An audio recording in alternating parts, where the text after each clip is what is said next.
Hello and a very warm welcome. Thanks for tuning in to News9 Live.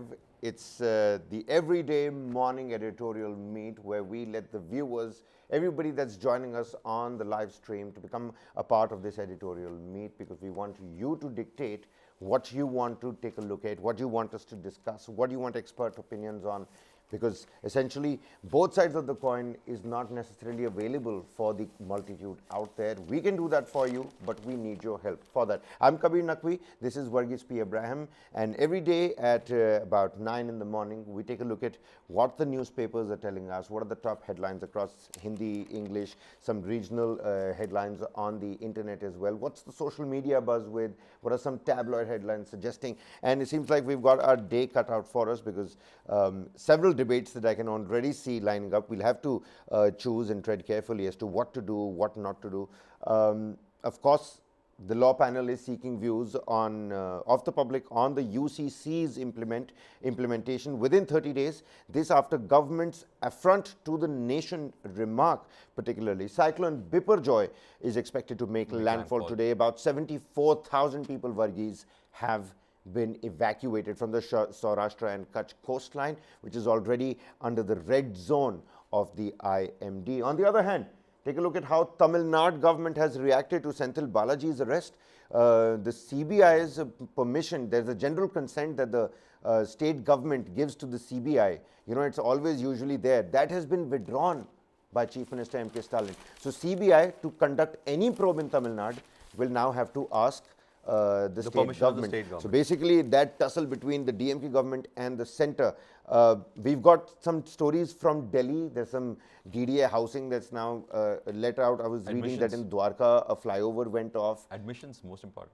Delhi University, freshman year. I was trying to understand what's really working out here. Why is the smell so different?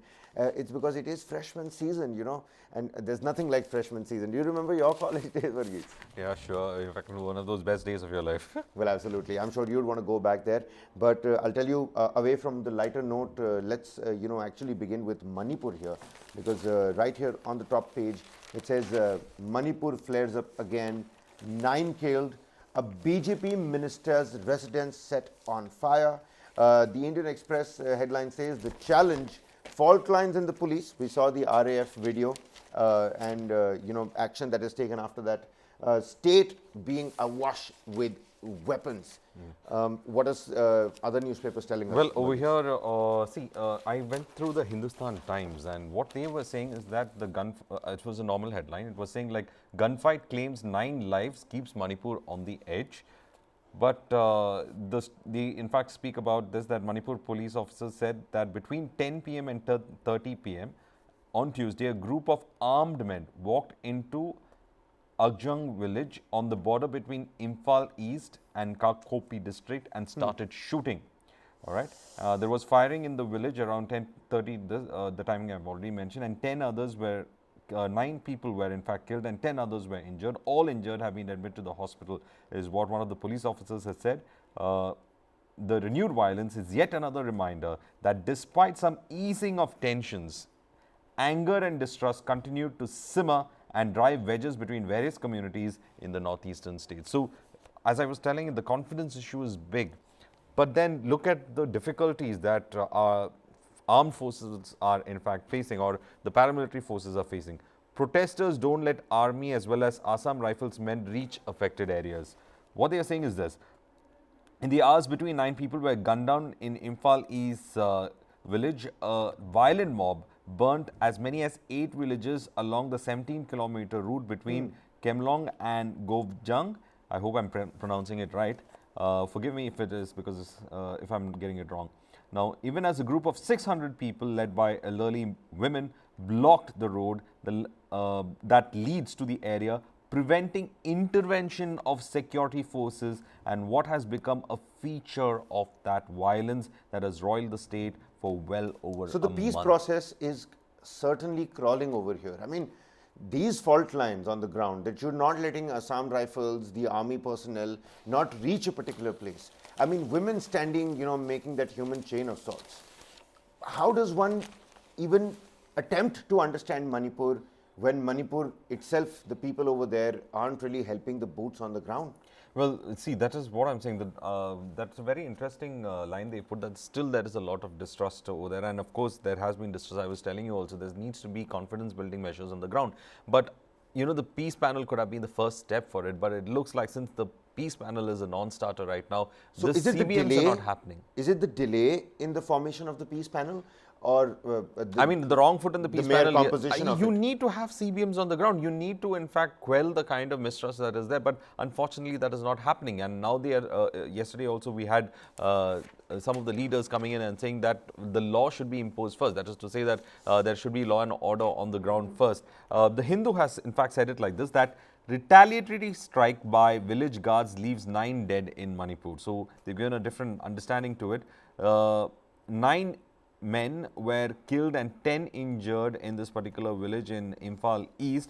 The men who were part of a raiding mob were likely ambushed by armed village guards between 10 p.m. and 10:30.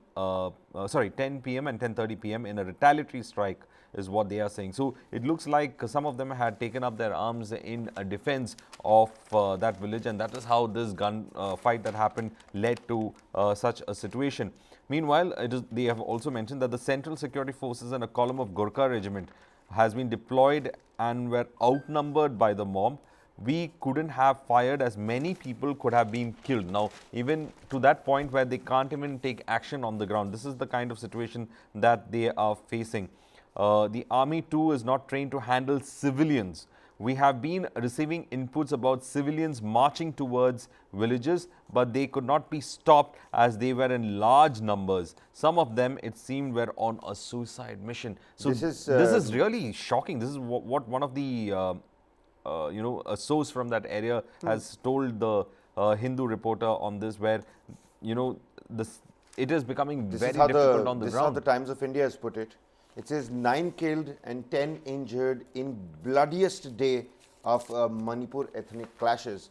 Victims died in a church building. 5 still missing. Minister's residence set on fire in Imphal. A mob torched the official residence of BJP's Nemchak Chakipgen. Beg your pardon if the pronunciation is wrong. Manipur's lone woman minister in Imphal's Lamphel on Wednesday. Now, this is the lone woman minister. That's even more appalling. By the time the flames were doused, a large portion of the industry and commerce minister's residence and household items were destroyed. Fortunately, nobody was injured in the process. Meanwhile, the Times of India on the front page has put out a picture. It's the funeral procession of the deceased in Kamenlok on Wednesday. Well, the same thing has been highlighted by the Hindustan Times as well. I was, in fact, raised that the State Minister's official home was set ablaze, but no one was hurt, is what the police are saying. And of course, they have a little more extended version of that issue that was saying that the protesters were in fact blocking roads leading to the riot-hit areas, causing it a difficult situation. So if you combine the kind of reports that are there on both, like from the source-based report that is there on the Hindu, it actually tells that it is an overwhelming situation even for the army men, because they are also facing resistance on the ground from moving from one place to the other to provide security. So how do you deal with this kind of a situation where you have protesters blocking you from carrying out your duties? Then you have them actually technically giving cover for mobs to go ahead, or armed gangs to go ahead and carry on with the violence. So I don't think so it's an easy situation even for the army, because the army, as the source rightly mentioned in that complete statement that was given, the army is not trained to handle civilians. We had that is what the thing. So the army is not trained to handle for a law and order situation, and they have just walked straight into something like this, and they have to act with so much of restraint at the moment. Well, absolutely. I mean, the anger on the ground, we talk about fault lines and passing reference, fault lines, socio-economic fault lines. These have become general, passing by remarks now. What's really happening on ground is so sensitive. You touch it and it'll explode. Take a look at this. Days earlier, in Sugnu, which is east of Churachandpur, a contingent of Assam Rifles found the road dug up. When Assam Rifles personnel went to the local police station to complain, there was a verbal altercation. The policemen accused the paramilitary personnel of interfering in their work. This is police against the army. The heated exchange, sources said, even had the two sides cocking their guns before they backed down.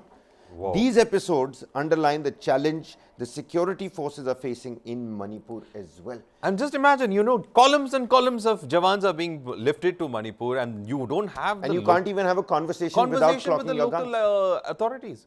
And until you cock your guns. I mean, this is really ridiculous in the sense that they are unable to do their duty. I mean, the central government is spending money, bringing in a whole lot of people to ensure that there is some kind of peace. They are trying to make a peace panel. They are trying to push for dialogue between communities, and you have resistance on the local level at this range. I mean, it looks like they want the violence to continue. So, who are the interested parties to continue this violence? And then you have our finest soldiers who are actually being deployed there on a law and order duty, and they are facing such immense challenges. And at the end of the day, we come to know that people on the ground are not cooperating with them, those who are supposed to cooperate with them. What's going to happen next in Manipur is actually anybody's guess right now. I'm just trying to understand that, you know, politics will happen on this issue for sure. Rahul Gandhi was quick to take to Twitter and call out the Prime Minister. The Congress party will any day call out the BJP government. You know, you've got the opposition that's rallying its support. And we also understand at the same point in time that, you know, this is a sensitive situation. It is an unprecedented situation. Never has this happened in the near past. So we don't have a playbook, a textbook, how to deal with a situation like this. See, it's unique in its own way, isn't it? It is unique in its own ways. But I think, is the government slow on its feet?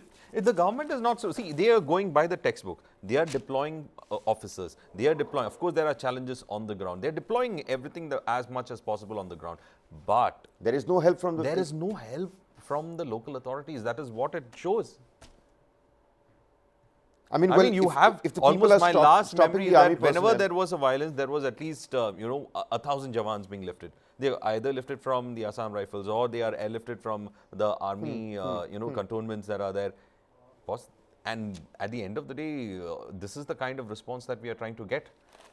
We are getting no help at all. I mean, someone is trying to restore peace, and it seems that the local level of, I think that the government of Manipur should take up these issues quite seriously, especially on the local level, because this is help coming in from the center to restore some kind of peace. Well, those joining us on the live stream over here, get down in the comment section, you know, help us understand what's really happening there. Are the army personnel, you know, facing trouble getting to various locations? We're reading about police and army personnel altercations. Don't you think that's also becoming a hurdle in this peace process? And I don't know if the people on the ground in Manipur really want peace after all or not.